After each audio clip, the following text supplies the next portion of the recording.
Hi friends, mini vlog 308 சனிக்கிழமைக்கு எடுத்த video. சனிக்கிழமைன்னு கூட பார்க்காம நாட்டுக்கோழி எடுத்துகிட்டு வந்துட்டாங்க.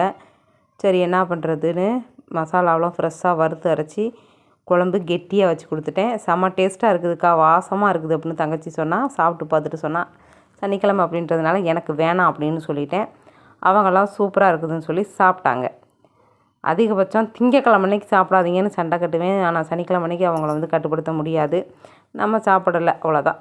அதோட நிறுத்திக்கணும். அவங்களையெல்லாம் கட்டுப்படுத்த முடியாது. அப்புறம் கடலை மாவு புளித்து போச்சு. அதை தூக்கி போட மனசு இல்லாமல் சலிச்சுட்டு கொஞ்சமாக பால் லைட்டாக ஊற்றி மூஞ்சில் போட்டுக்கிட்டேன். இதுதான் என்னோடய ஃபேஸ் பேக். இப்படி தான் இருக்கும், சிம்பிளாக. மெனக்கட்டு செய்கிறதில்ல எதையும். என்னோடய லஞ்சு கொஞ்சம் பப்பாளி சுண்டல். தங்கச்சிக்கு ப்ளவுஸ் கட் பண்ணி கொடுத்துருந்தேன். பட்டி தைக்கிறதுக்காக அளவெடுத்து சொல்லிகிட்டு இருந்தேன். அளவெடுத்து தைச்சிட்டு வந்தா. ஈவினிங் பார்க் போய்ட்டு ஒரு 2000 ஸ்டெப் நடந்திருப்பேன், அவ்வளோதான். நைட்டு எனக்கு ஒரு ப்ளவுஸு லைனிங் மட்டும் கட் பண்ணி வச்சேன். பேக் மட்டும். பாய், தேங்க்ஸ் ஃபார் வாட்சிங்.